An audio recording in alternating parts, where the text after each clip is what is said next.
Hey everybody, welcome back to Whiskey Trek. I'm just pulling your leg as you like fall into the chair to be on time.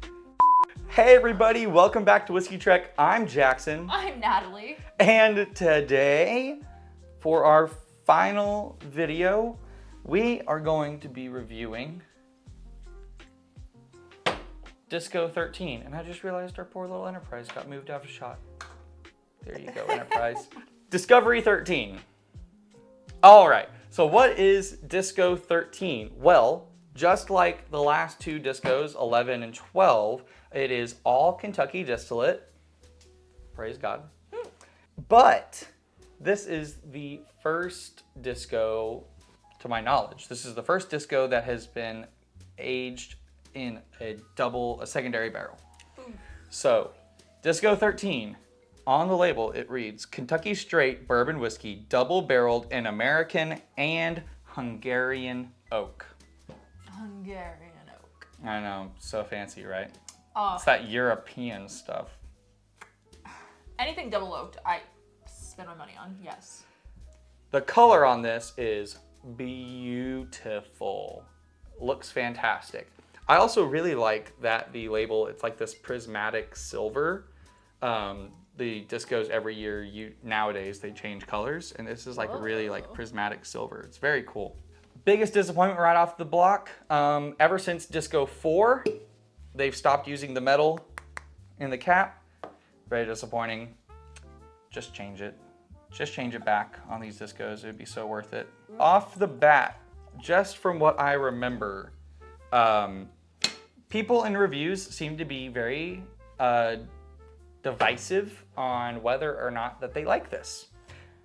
Which I'm a little bit shocked by, especially considering the last two Discos, which were all Kentucky distillate, have been absolutely fantastic, specifically 12. Disco 12 is phenomenal. For $150, or I guess retail is $139.99, so $140. And for that price, Disco 12 knocked it right out of the park. Just great. So this being the same price, I picked it up from a buddy who very graciously, thank you Travis, for sending us this bottle. Very excited to see what we can get from this. All right, are you ready? Oh, I'm excited. All right, Yeah. cheers. Cheers. The first thing I notice is, wow, that smells oaky, but different. And then I go, well, having not had it in much of anything else ever, that must be the Hungarian oak. Ah. The double barrel of Hungarian oak immediately makes itself known. And maybe that's why it's divisive. I almost said decisive. Thank you, Sean from the Bourbon Junkies, because you said that in a video I watched today, and I think you meant divisive, and now you've got me all confused. Okay, but honestly, it's not black pepper necessarily. It's not like a red chili pepper. There's something to be said about a spice, and don't give me the normal, like, I know what you're thinking when I say spice. You get any form of spice. Yeah, I do. Right up front. Like, maybe it is black pepper. Yeah, like, it's got the edge of black pepper, like the whew. We have a local butcher shop called Loyo that makes a seasoned salt pepper mix, and it's kind of got this like smoky thing about it. If you take all the salt out and just leave like the pepper and different spices that are smoked in there, that's kind of right up front. And then I think the nose immediately fades into this like chalky cherry note, Okay, which is that was really something- nice. I was trying to find the sweetness after the pepper, and yeah, cherry's good. Good start. There's a chalky cherry. I get a little bit of like a straight cola syrup. Not there's no carbonation. No. It's like just the syrup itself of like a cola or something. Oh yeah, remember when we made our own syrup for that cocktail competition? Oh yeah. It does kind of smell like that, which was just Dr. Pepper, cane sugar Dr. Pepper, and cane sugar root beer reduced. Yeah. So, Rebecca, all right, I want to taste it now. Well, before we taste it, how about you go over to Whiskey Trek Fourth Wall, our merch shop. You can get cool things like hats and polos and shirts that are different colors. Shirts that are different colors. And stickers.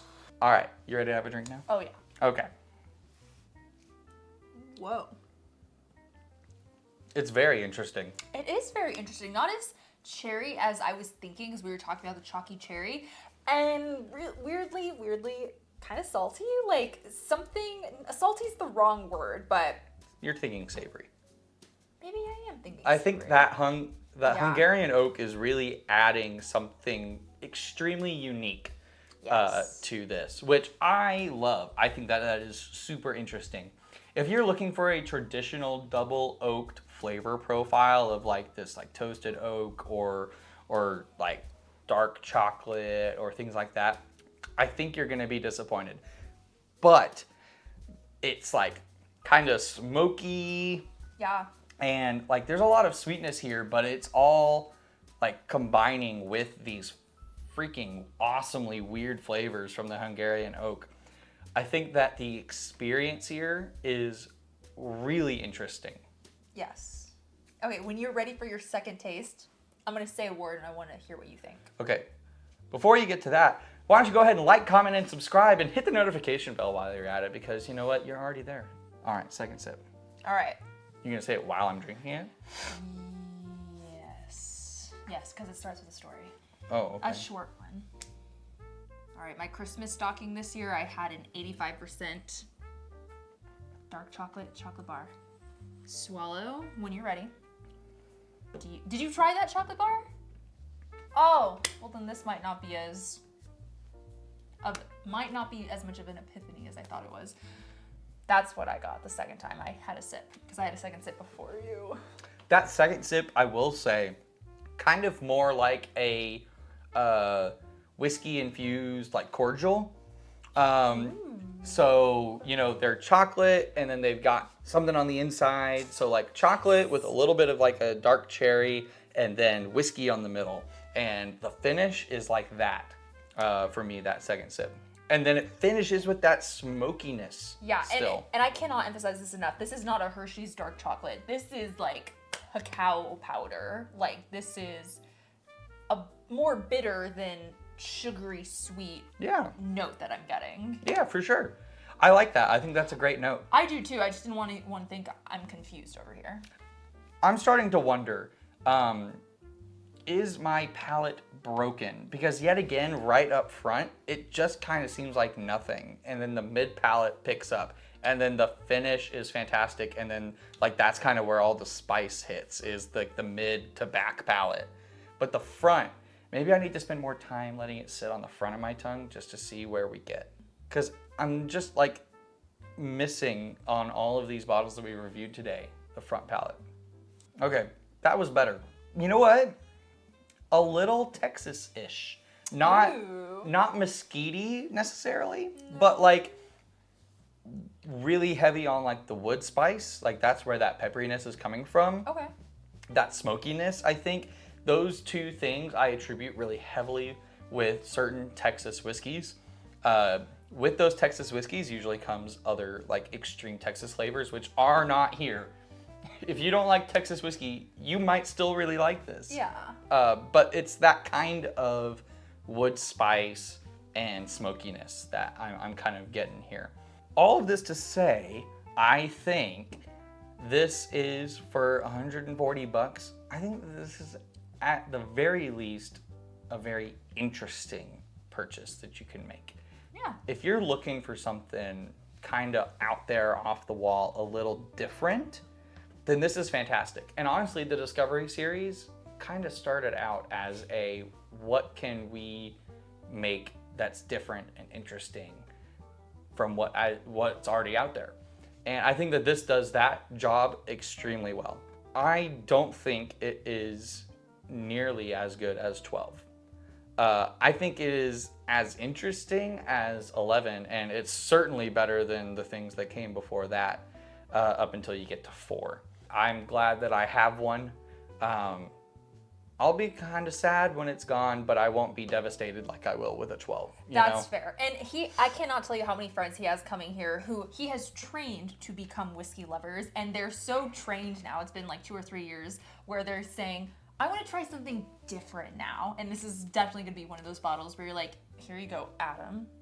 Try this. This is something that's going to be like, whoa, like I'm used to normal bourbon and this is like that, but like something weird's going on in a good way. So yeah, very happy with it. I think $140, I'm going to say B+. I'd say B-.